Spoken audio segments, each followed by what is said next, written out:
Genèse chapitre 12, verset 1, vous vous souvenez peut-être que lorsque nous avions parlé d'Abraham, nous avions surtout mis en évidence le fait que Dieu procède dans la Genèse en un principe de séparation. Il va séparer le jour de la nuit, les ténèbres de la lumière, l'homme de la femme. Il fait les choses bien distinctes et il y avait un appel de Dieu dans ce message à l'époque.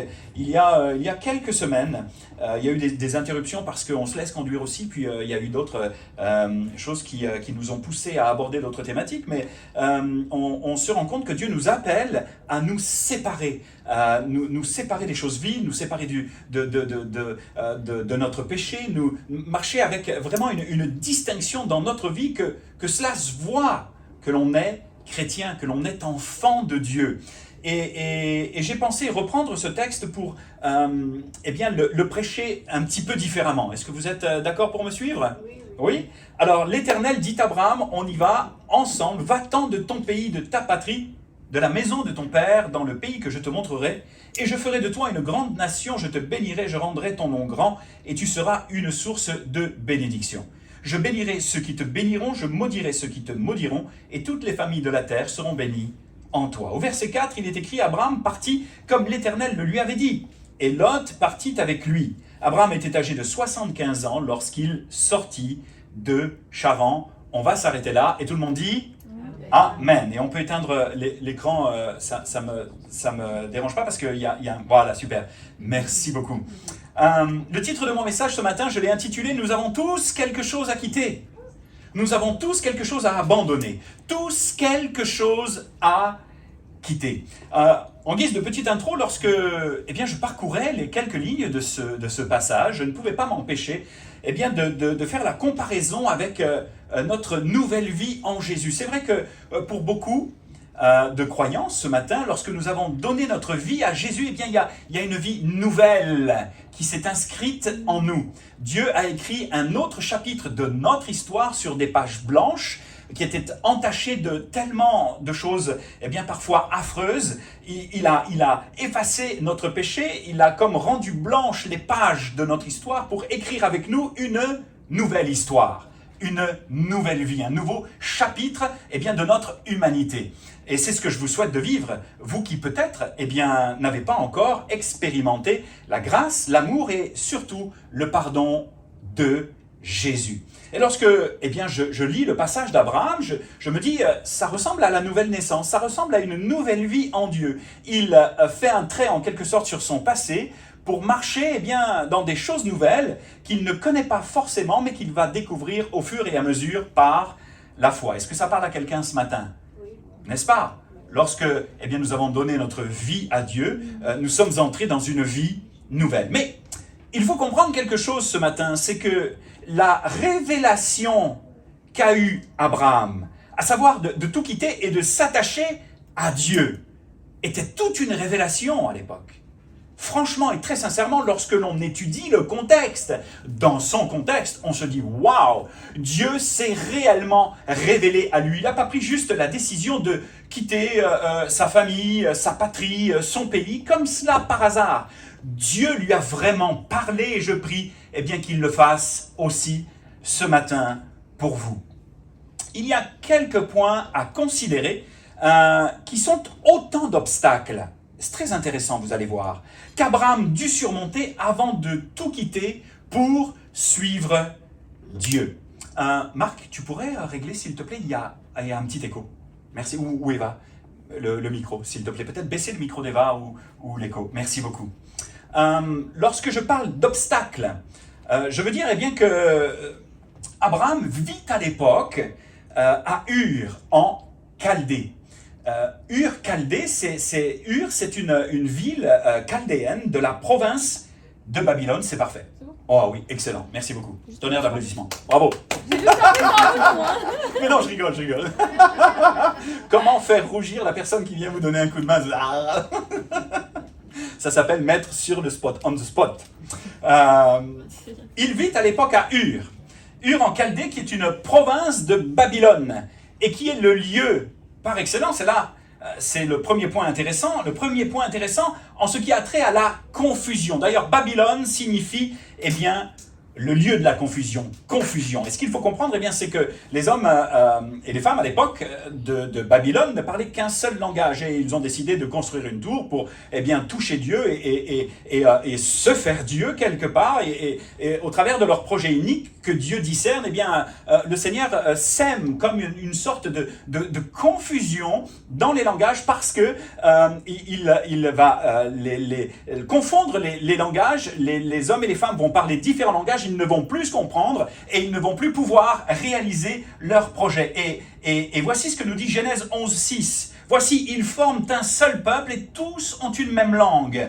Et c'est là ce qu'ils ont entrepris. Maintenant, rien ne les empêcherait de faire tout ce qu'ils auraient projeté. Allons, descendons et confondons leur langage afin qu'ils n'entendent plus la langue les uns des autres. Et l'Éternel les dispersa loin de la face, sur la face de toute la terre, et ils cessèrent de bâtir la ville.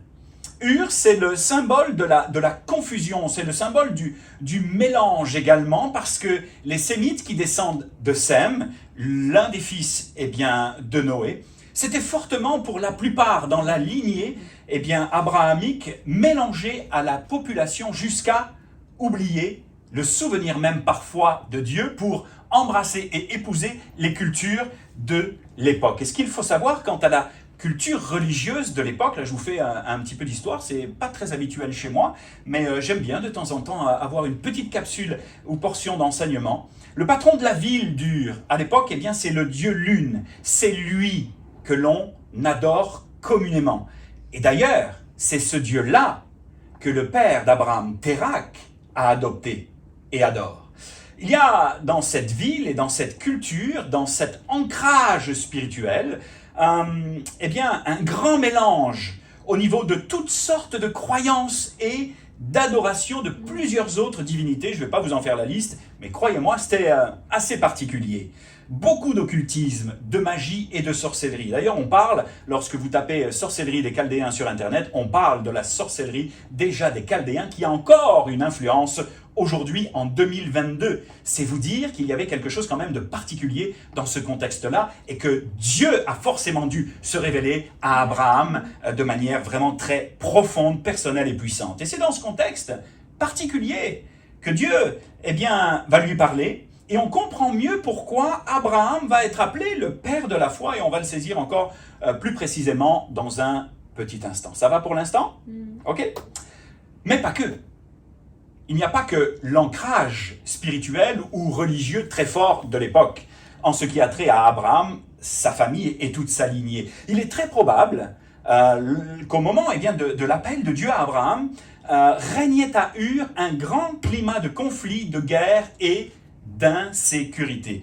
Voici ce que nous disent les commentaires, les commentateurs au niveau de ce qui se passe là-bas et de ce qu'ils retracent encore aujourd'hui au niveau de l'archéologie par exemple. On nous apprend chaque jour avec plus de précision qu'au temps de Térak, le papa d'Abraham, qui fut à peu près celui du dernier roi, le temps donc de Térak fut à peu près celui du dernier roi de la dernière dynastie du Ur, que des luttes sans merci se livrèrent entre les rois groupés autour du Tigre et de l'Euphrate, c'est-à-dire qu'il y avait des luttes très fortes et intestines pour s'emparer de la ville d'Ur parce que la terre de Sumer, d'où les Sumériens, était une terre très riche et très très convoitée. Et le Tigre et l'Euphrate entouraient pratiquement la ville d'Ur et les rois se battaient entre eux pour saisir la ville d'Ur. Et on présume que le temps d'Abraham était le temps de la dernière dynastie du dernier roi. Et qu'il y a une migration. Dieu l'avait déjà averti qu'il fallait quitter. Et d'ailleurs, lorsque nous disons « Dieu a dit », dans l'hébreu, c'est « Dieu avait dit ». Dieu ne parle pas à Abraham, à Charan, il parle à Abraham déjà à Ur. D'accord? Et lorsqu'il va s'arrêter à Charan et que son père va mourir, il va continuer sa migration et d'obéir au Seigneur en marchant par la foi. Et c'est intéressant parce que il y a comme une obligation de cheminer, il y a comme une obligation de quitter, il y a comme une obligation d'aller de l'avant, mais vous allez le constater, à cause de Térak, ils vont s'arrêter en mi-chemin. Mais pas que. Son contexte, donc, religieux, spirituel, géopolitique, mais également familial est très particulier, d'ailleurs dans le bon sens du terme, mais avec toutefois un bémol. Alors pourquoi? Eh bien tout simplement parce que Térakh fait partie, écoutez-moi bien parce que là c'est vraiment vraiment important, et j'aurai le soin d'expliquer cela en détail dans quelques instants. Térakh fait partie de la lignée prophétique, des promesses faites à Noé. Dieu va faire des promesses à Noé. Noé va engendrer Sem, d'où les Sémites. Et à partir de Sem, il va y avoir toute une lignée d'hommes et de femmes qui vont naître jusqu'à Jésus-Christ. À partir de Sem jusqu'à Jésus, toute la lignée d'Abraham, toute la génération d'Abraham qui va nous mener à Jésus en passant par Héber. Héber qui est l'arrière grand-père d'Abraham et qui serait le légendaire ancêtre du peuple hébreu, nous montre cette lignée qu'il y a une marque divine dans cette famille. Il y a quelque chose de particulier. Il y a une promesse que Dieu va accomplir malgré la désobéissance, malgré le mélange, malgré les déboires. Dieu va accomplir sa promesse au travers de cette lignée jusqu'à Jésus-Christ. Ça va, je ne vous ai pas perdu, vous me suivez? Il n'y en a plus pour longtemps. Hein? Pas toujours facile de faire les connexions et de comprendre tout cela, mais écoutez-moi bien, il y a dans cette famille, et ça c'est le point important, une marque, la marque des promesses de Dieu, la marque de son appel dans cette lignée, dans cette famille, la marque de sa fidélité, de son amour et de sa grâce. Et pourtant, alors qu'il y a un appel de Dieu, alors qu'il y a une fidélité, alors qu'il y a une marque, alors qu'il y a quelque chose d'extraordinaire, ce à quoi Dieu les appelle est merveilleux. Malgré tout, Térakh va passer littéralement à côté du plan de Dieu pour sa vie, en restant attaché à ses traditions, allant même jusqu'à mourir, périr misérablement à Charan, la terre symbolique de la sécheresse et du peu de fruits. Parce que je ne vous l'ai pas relu, mais à un moment donné, là, il s'arrête à Charan. Térakh, lui, avec toute sa famille, s'arrête en chemin. Vous vous souvenez, on en avait parlé à l'époque. Et lui, là, Térakh, il va mourir en chemin. Et Abraham continuait son chemin. Et le dernier obstacle était de taille pour Abraham. Si il a dû affronter tout un système politico-religieux très particulier en ce qui avait trait à l'occultisme. La peur d'une guerre et d'être probablement décimé, la fuite. S'il a dû affronter toutes sortes de combats, de luttes, de choses particulières, le dernier obstacle était de taille pour Abraham.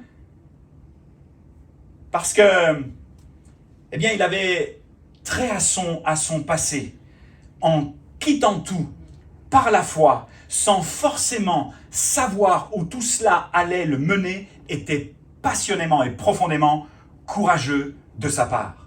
Il a dû quitter ses traditions, ses repères, ses habitudes, pour vivre de nouveaux défis en marquant une vraie rupture. Dites avec moi. En marquant une vraie rupture.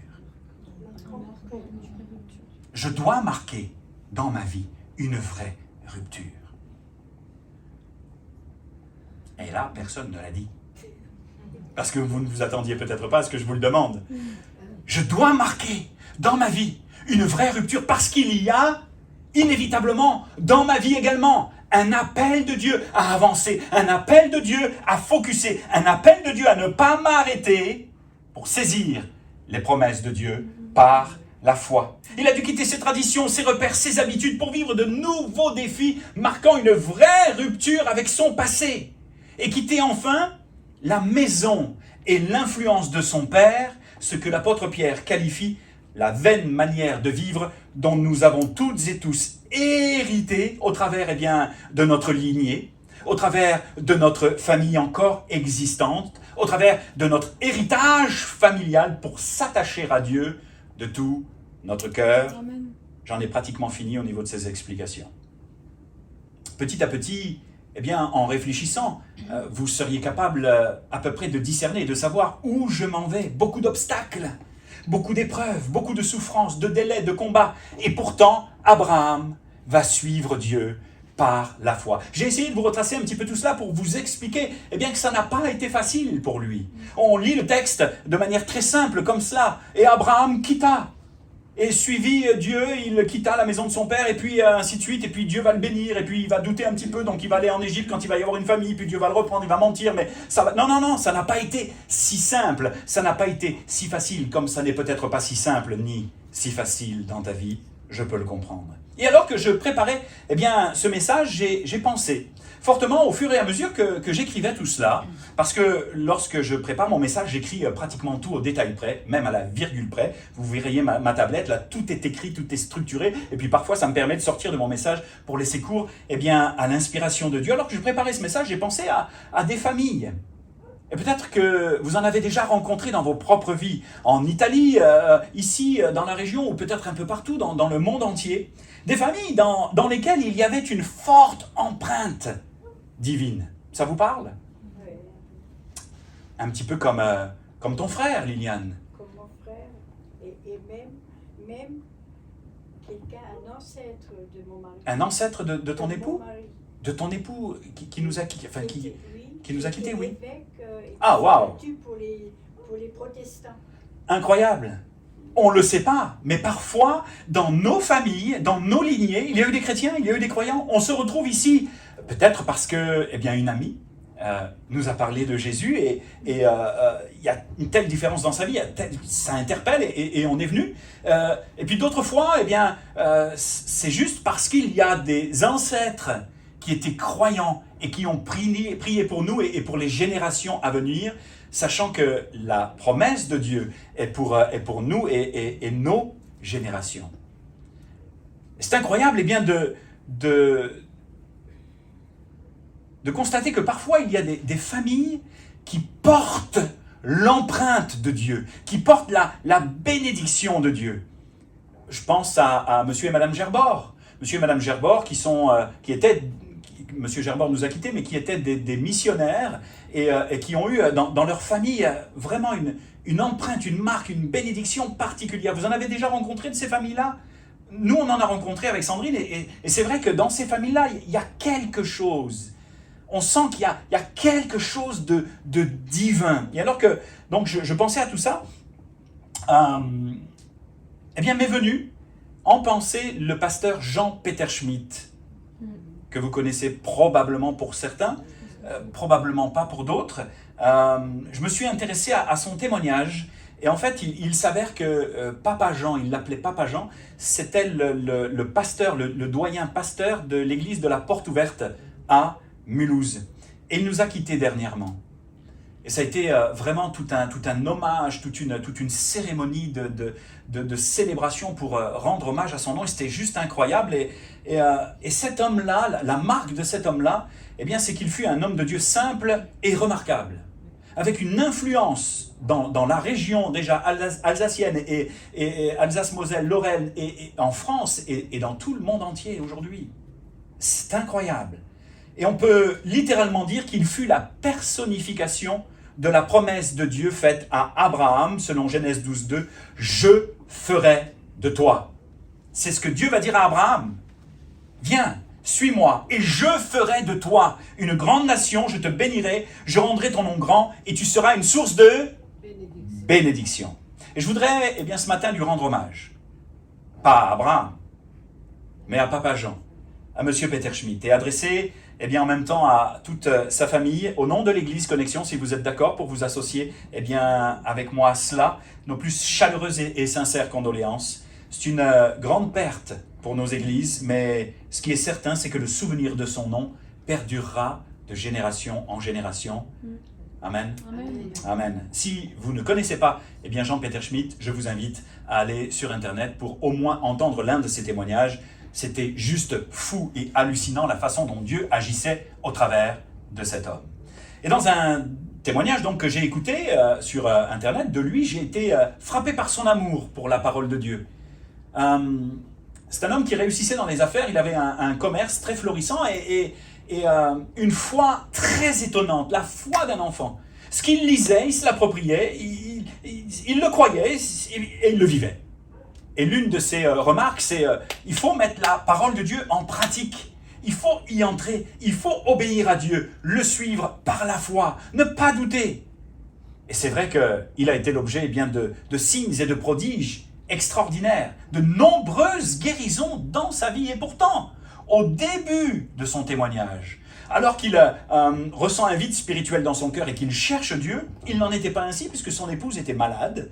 Elle avait de l'arthrite articulaire et son cœur était extrêmement sollicité et bientôt à l'article de la mort, si bien que le docteur l'a ramené à la maison et ils attendaient la fin de sa vie. Lui, il avait sa religion, ses traditions, ses croyances. Vous comprenez ce à quoi je fais référence en guise d'introduction, mais comme un vide spirituel dans son cœur. Pourtant, son épouse était catholique. Why not? Pourquoi pas? Après tout, ça n'a rien changé pour autant. Son père s'occupait d'une église ménonite. Et so what? Ancré dans une religion, une façon de voir et de penser. Mais Dieu va changer tout cela de manière absolument incroyable un beau jour. Il rencontre un jeune homme, un jeune homme passionné par les Écritures, et puis lui, il lui dit, il l'interpelle parce que Papa Jean explique bien que son épouse est malade, et puis lui, il dit, il est tout jeune. Hey, vous connaissez la Bible, monsieur? Parce que il priait, il lisait la Bible, il pensait connaître Dieu. Il dit, mais vous lisez les Écritures, et puis vous la mettez même pas en pratique. La Bible nous dit que Jésus a dit, voici les signes et les prodiges, les miracles qui accompagneront ceux qui auront cru. Ils imposeront les mains aux malades et les malades seront guéris. Mais ça c'est pour vous aussi. Faites-le et vous verrez. Votre épouse va guérir. Et là, il est interpellé, il est même un petit peu choqué. Il se dit, ce petit jeune là, il me donne des conseils, c'est bien beau, mais toi qui as l'air si malin, viens avec moi, ok, et on va prier pour elle alors. Donc le jeune homme, il ne se démonte pas, il prend sa Bible et le lendemain, il commence à étudier les Écritures, à prendre ce passage-là et à saisir que son épouse pouvait être guérie. Ils imposent les mains à son épouse et instantanément, alors qu'elle était condamnée, son épouse guérit. Oh, je m'attendais à quelque chose de plus... Voilà, moi, quand je lis ça, je dis, Seigneur, là, je veux entrer là-dedans. Je veux, tu augmentes ma foi comme un enfant pour saisir le miraculeux auquel tu nous appelles. Cette vie nouvelle en Jésus-Christ, appuyée par des signes et des prodiges. Voici les signes et les miracles. Voici les miracles qui accompagneront ceux qui auront cru. Et instantanément, la dame est guérie. Et là, il se pose vraiment les bonnes questions. Il prie et il demande à Dieu ce que Dieu attend d'eux, attend de lui. Et puis au fur et à mesure, il est amené vraiment à saisir l'appel de Dieu. Je vous fais ça très très court parce que sont passés à peu près 2 ans et demi, voire 3 ans. Et il prend la décision de vendre son commerce alors que tout allait bien pour s'engager dans l'œuvre de Dieu, devenir un pasteur bénissant, béni, avec une très très belle influence, comme je vous le disais, au travers des nations. Et aujourd'hui, l'église, la porte ouverte, est une église qui a une très très belle influence avec des hommes et des femmes de Dieu qui sont sortis de cette église et ça continue. Il y a encore des guérisons, il y a encore des choses merveilleuses qui se passent et c'est une église qui a une grande influence, encore une fois, dans le monde entier. Les amis, je voudrais vous dire ce matin que nous avons tous quelque chose à quitter. Tous quelque chose à quitter. Est-il possible que Dieu t'appelle toi aussi à tout quitter? Est-il possible que Dieu t'appelle toi aussi à une autre vie? Est-il possible que Dieu t'appelle toi aussi à vivre le miraculeux? Est-il possible que Dieu t'appelle à ne pas rester à Charan? Charan qui signifie la terre sèche, la terre de la discorde, la terre de la dispute, la terre du peu de fruits, du petit fruit. Est-il possible que Dieu ce matin, ou depuis quelques mois, quelques années, te tende la main, tape à la porte de ton cœur pour te dire « Hey, j'ai plus pour toi. J'ai des rêves et des projets pour toi. Des choses merveilleuses que tu n'imagines pas. » Est-il possible que Dieu t'appelle à tout quitter? Moi je le crois. À tout quitter pour t'attacher au Père. Pas pour faire n'importe quoi. Tout quitter pour t'attacher au Père. Tout quitter pour entrer dans son appel. Tout quitter pour entrer dans une vie nouvelle. Grand point d'interrogation. Et la réponse, c'est toi qui en disposes. Voici la promesse de Dieu pour toi néanmoins. Si tu acceptes de me suivre, et c'est ce que Dieu te dit ce matin, si tu acceptes de me faire confiance, de marcher vraiment avec moi, de faire un trait, en quelque sorte, sur ton passé. Alors je ferai de toi la même promesse qu'il a faite à Abraham. Je vais être ton coach, je vais m'occuper de toi. Je ferai de toi la personne que je veux que tu deviennes. Et je te bénirai au-delà même de ce que tu peux imaginer. Car je connais les rêves et les projets que j'ai formés sur toi, te dit l'Éternel. Projet de paix et non de malheur, afin de te donner un avenir et de l'espérance. Écoute bien, tu m'invoqueras et tu partiras. Tu me prieras et je t'exaucerai. Tu me chercheras. Cherchez et vous trouverez, dira Jésus. Demandez et vous recevrez. Et tu me trouveras. Si tu me cherches de tout ton cœur, quoi donc? Je me laisserai trouver par toi. Il est grand temps peut-être dans ta vie que tu marques une rupture avec ta religion. Une rupture avec tes traditions, une rupture avec tes croyances, une rupture avec ta vaine manière de vivre, héritée de ta lignée, héritée de tes ancêtres, héritée de ta famille, une rupture avec ta mentalité pour embrasser et épouser la mentalité du royaume de Dieu, parce que Dieu t'appelle à de grandes choses.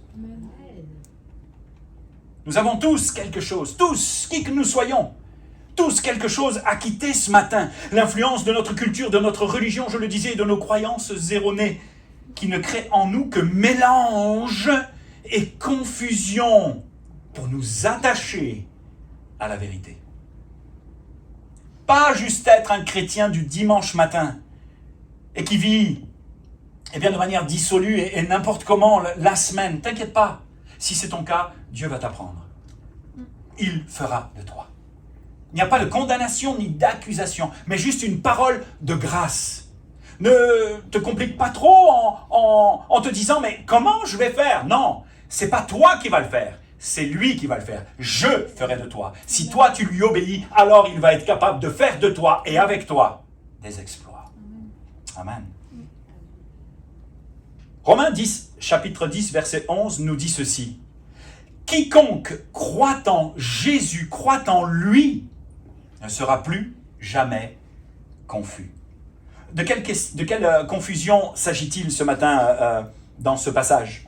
En grec, la confusion, c'est déshonorer, mettre en disgrâce, faire honte, rendre honteux, être honteux, rougir de honte. Celui qui croit en Jésus, qu'est-ce que cela veut dire? Celui qui croit en Jésus n'aura pas à subir la honte du péché et du jugement dernier, du jugement divin. Il y a un jugement, malheureusement, parce que la Bible nous dit que le salaire du péché, c'est la mort. C'est la mort. Et la mort, ça pue. Et la mort, ça ne produit rien de bon. Et la mort, ça amène souffrance, déboire et tellement de choses horribles et terribles dans la vie d'un homme ou d'une femme. Le salaire du péché, la conséquence d'une vie sans Dieu, c'est la mort. Mais le don gratuit de Dieu, c'est la vie éternelle en Jésus-Christ. Ce qui est bien, c'est d'avoir les échos. Pour certaines personnes qui connaissent les versets, hop, ça se renvoie et c'est super. Je crois que Dieu nous appelle vraiment à quitter nos lieux de peu de fruits, nos religions, nos choses ancestrales, nos traditions, à marquer une rupture, une vraie rupture, mais également à quitter nos insécurités, nos peurs, nos angoisses, nos tourments, pour nous attacher au prince de la paix. Il y a toujours un processus, c'est « je quitte pour m'attacher au prince de la paix ». Romains 14, 27 nous dit ceci, « Je vous laisse ma paix ». C'est Jésus qui parle. « Hey, nous ne sommes pas orphelins. On ne part pas pour suivre Dieu comme cela, sans filet. Il nous a laissé son esprit, le Saint-Esprit, qui est capable d'imprimer sa paix dans ton cœur alors que tu es angoissé, alors qu'il y a des insécurités chez toi, alors que tu vis toutes sortes d'angoisses et de tourments. Je vous laisse ma paix. Je vous la donne, ma paix. Je ne vais pas juste en garder un tout petit peu, mais je vous la donne complètement. Jouissez-en. Jésus est le prince de la paix. Si tu connectes avec lui, si tu acceptes de tout quitter pour t'attacher au prince de la paix, alors tu vas la vivre, cette paix, parce que tu vas y entrer par la puissance du Saint-Esprit. Amen. Je ne vous donne pas comme le monde donne, parce que le monde donne et reprend. Et parfois, lorsque le monde donne, lorsque les gens donnent, ils regrettent d'avoir donné. Non, ils donnent avec libéralité, avec confiance, avec générosité. Que votre cœur, donc, ne se trouble point, ni ne s'alarme. Et malheureusement, parfois, en tant que croyants, eh bien, nous marchons comme vacillants. Toutes sortes d'angoisses, toutes sortes de tourments, mais je veux vous dire que ce n'est pas normal.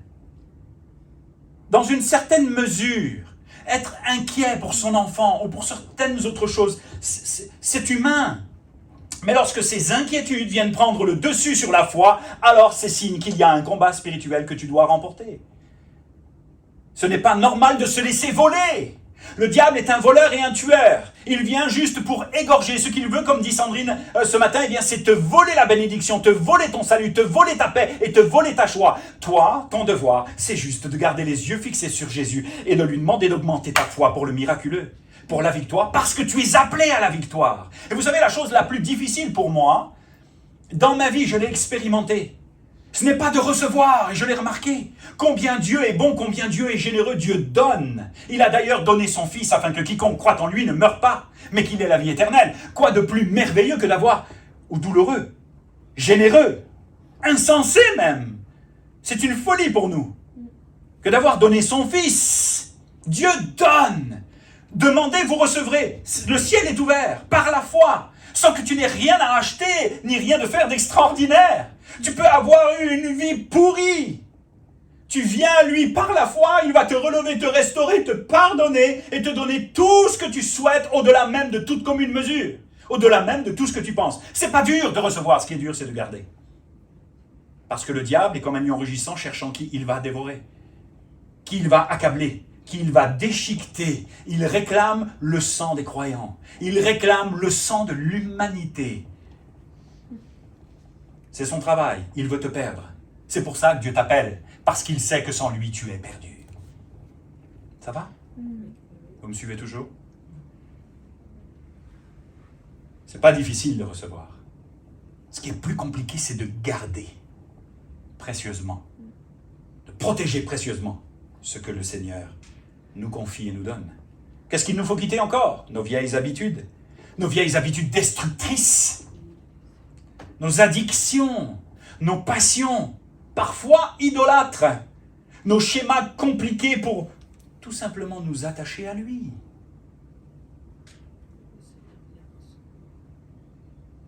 Ça n'a pas l'air facile, mais ça l'est tellement. Ça l'est tellement. Ça l'est tellement parce que tout est une question de cœur. Ce que tu demandes par la foi, Dieu va te l'accorder. Mais accroche-toi à lui et ne lâche pas, ne t'arrête pas à Charan, la terre de petits fruits. Quitter nos vieilles habitudes, nos passions idolâtres, nos schémas compliqués, pour nous attacher à celui qui peut nous libérer, nous consoler, nous reconstruire psychologiquement et spirituellement. Quitter nos mauvaises relations, quitter ces personnes toxiques. On n'ose pas trop parce que sinon, on va perdre supposément l'amour qu'ils nous communiquent ou qu'ils nous donnent, alors qu'ils nous détruisent de l'intérieur, sans qu'on ne le sache parfois. Ces personnes toxiques ou même ces relations inutiles qui nous influencent pour le mal. Rupture. Ces personnes qui nous tirent vers le bas et qui nous éloignent de Dieu. Pour avoir une vraie relation avec lui. Quitter nos doutes pour embrasser la foi. Notre zone de confort. Ah ça là, celle-là, là, elle est quand même pas mal. Hein? Ah oui, surtout en 2022. On sera en Afrique, ça serait différent. Mais notre zone de confort ici, là, ouh, il y a certaines choses que je ne suis pas prêt à abandonner. Je ne parle pas de moi. Ou plutôt que je n'étais pas prêt à abandonner. Cette zone de confort qui nous endort pour sortir de notre barque et devenir acteur du miraculeux. Faire des choses que tu ne te serais jamais imaginé capable de vivre et de faire avec lui par la foi. Zacharie 4,6 nous dit que c'est pas grave si tu ne te sens pas capable. Tant mieux si tu ne te sens pas capable. Ça, c'est moi. Hein? Zacharie, c'est pas ça. Hein? Parce que ce n'est ni par la puissance, ni par la force, mais c'est par son esprit, dit l'Éternel des armées. Quitter le connu, quitter ce que je connais, mes repères, pour l'inconnu et les rêves de Dieu. Quitter nos rancunes, nos colères, nos désirs de revanche, parfois, pour s'attacher au Dieu qui pardonne. Et peut-être que, eh bien, dans le fond de votre vie, dans le fond de votre cœur, vous avez vécu des choses douloureuses, difficiles, et qu'il y a une portion eh bien, de colère, de haine et de rancune, et un désir de revanche encore dans votre cœur, malgré eh bien, les années qui se sont écoulées. Voici ce que nous dit Matthieu 6,14. Si vous pardonnez aux hommes leurs offenses, votre Père Céleste vous pardonnera aussi généreusement. Le pardon est à votre disposition.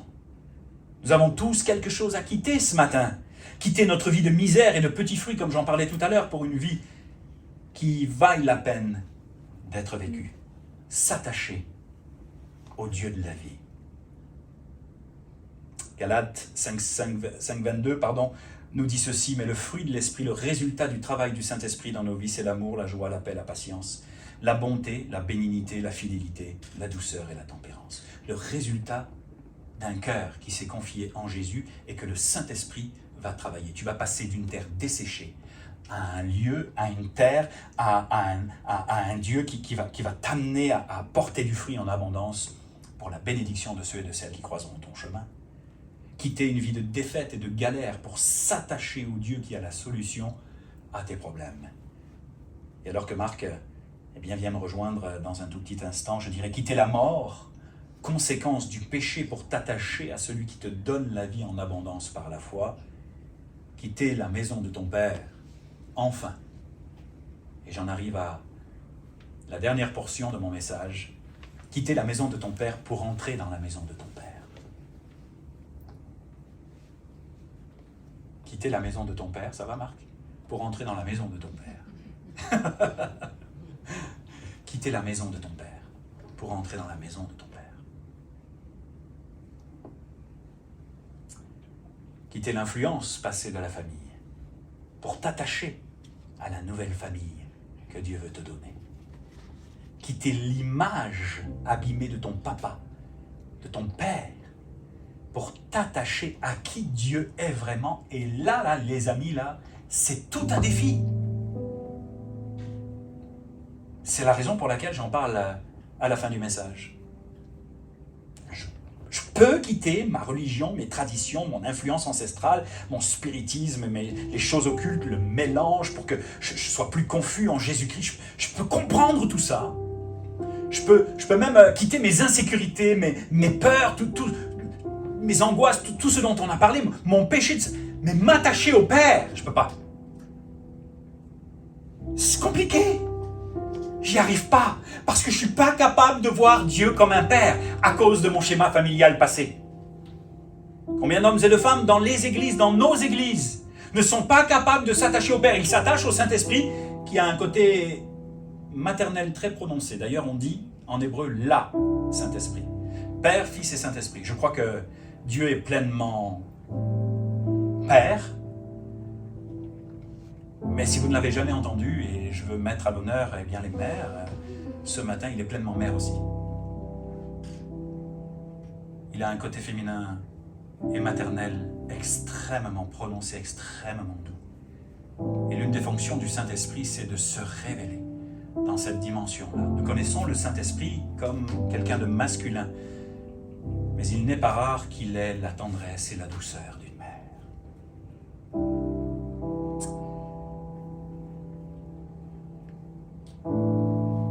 Et peut-être que c'est difficile pour toi de t'attacher au Père. Parce que tu as vécu dans ton enfance quelque chose de douloureux avec ton propre père, avec ta propre famille, une histoire compliquée. Pas de problème pour la religion, pas de problème pour la tradition, pas de problème pour tout quitter, pour m'abandonner à toi. Yes, beaucoup l'ont fait, mais très peu ont été capables d'avoir une révélation de l'amour du Père pour eux, à cause de leur manière erronée de le voir. Je crois que ce matin, il veut se révéler à toi. Au-delà même de ce que tu peux imaginer. Écoute bien ceci. Un Père extraordinaire qui t'aime tellement. Tant de personnes luttent, je le disais, avec une fausse idée quant à la nature de Dieu, que je me suis dit que ça valait ce matin la peine d'en parler pour terminer mon message. Parce qu'au fond, Nous savons tous théologiquement que Dieu nous aime. Mais combien l'expérimentent? Combien en vivent les effets? Combien sont apaisés par le fait de vivre cette dimension et cette dynamique de l'amour de Dieu? Pour beaucoup d'entre nous, ce n'est pas tellement concret. Il manque quelque chose à ta vie. C'est la révélation de l'amour du Père. Écoute bien. La question que je me suis posée, c'est vrai, Seigneur, pourquoi? Pourquoi parfois ce duel, cette tension? Parce que nous voyons souvent, à tort et à travers, Dieu au travers de nos souffrances et de notre propre vécu. C'est pourquoi je vous propose d'identifier ensemble, courtement, dans cette fin de message, les différents types de pères. Et c'est très exhaustif, hein, parce que la liste, elle pourrait être beaucoup plus longue. Mais les différents types de pères que nous avons connus, afin de voir si une idée fausse sur Dieu, basée sur une relation avec votre propre père, pourrait vous empêcher de quitter la maison de votre père pour entrer dans la maison du Père et vous attacher à lui. Alors je me suis inspiré d'un cours de leadership que je suis en ce moment, qui est un cours de leadership canadien, pour la suite et la fin, et j'ai trouvé tellement ça édifiant que je voudrais vous le partager. Le premier type de père, c'est le bon père. Alors il y a certaines personnes qui ont eu un bon père et ne jugent pas nécessaire forcément de connaître l'amour de Dieu comme un père, parce qu'ils croient que c'est juste pour les familles qui en ont besoin. C'est juste pour les chrétiens qui ont traversé des problèmes avec leur père et qu'il y a juste eux qui en ont besoin. Mais moi, j'ai eu un si bon père que... Non, je n'ai pas besoin. Je n'ai pas besoin de connaître Dieu comme un père, de m'attacher à Dieu comme père.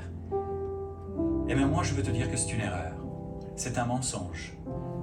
Parce que celui qui t'a aimé et tissé dans le sein de ta mère veut se révéler à toi aussi comme père, même si tu as eu un bon père. Parce que qui il est dans sa nature de père n'a rien à voir avec ce que tu as connu déjà sur terre.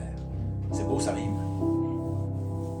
Le deuxième type de père, c'est le père basé sur la performance. Il y a des papas qui ont poussé leurs enfants de manière indirecte et sans le savoir à la performance. C'est le type de père auprès de qui vous obteniez de l'attention et de la reconnaissance juste quand vous aviez performé. Et lui, c'était déjà un performeur, c'était déjà un père qui tirait tout le monde vers le haut, mais il fallait performer, il fallait avancer, et puis c'était bien, uniquement bien quand tu avais 22 sur 20. 20 sur 20, c'était pas suffisant. Faut que je sois au top. Au top pour être aimé, c'est ce que tu as peut-être développé comme mensonge. Au top pour être aimé de mon père. Faut que je performe, faut que je sois là. Et puis là, dans ma vie, là, autour de moi, là, faut que ce soit au top, faut que les gens le remarquent parce que j'ai besoin qu'ils le remarquent pour être aimé, sinon ça va me déstabiliser. Ce qui implique qu'aujourd'hui, tu crois que l'amour de Dieu doit se gagner et se mériter parce que le jour où tu n'es plus au top, tout s'écroule.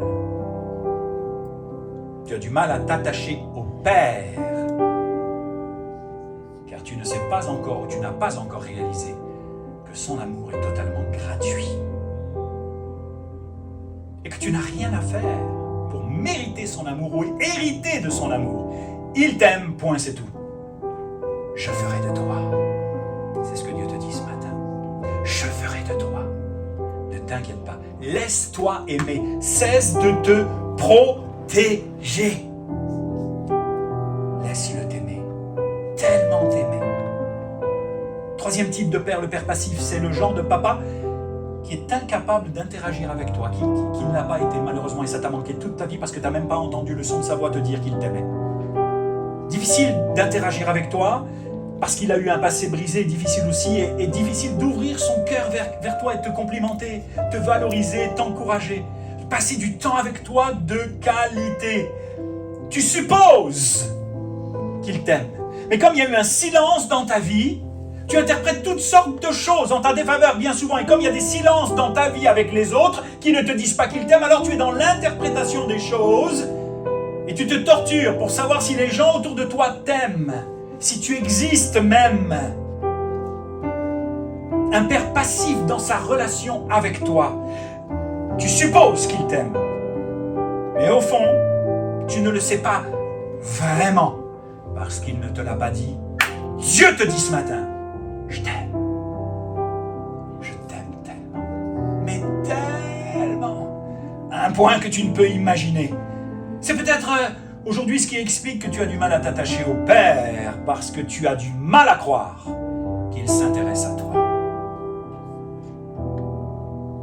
Je suis sûr que si je vous fais lever les mains au fur et à mesure, timidement et avec un cœur brisé, peut-être vous allez me dire, c'est moi. Mais c'est moi. Quitte pour marcher par la foi, quitte pour avancer, quitte pour t'attacher. Quitte ce quatrième type de père, le père absent. C'est le père qui n'a jamais, quasiment jamais été là. Il était là, mais il n'était pas là. Ou alors, c'est le père qui t'a abandonné. Le père qui a quitté le foyer ou qui est prématurément décédé, un papa que tu n'as pas connu. Il n'est pas là et il te manque terriblement. Au fond de toi, il n'est plus là.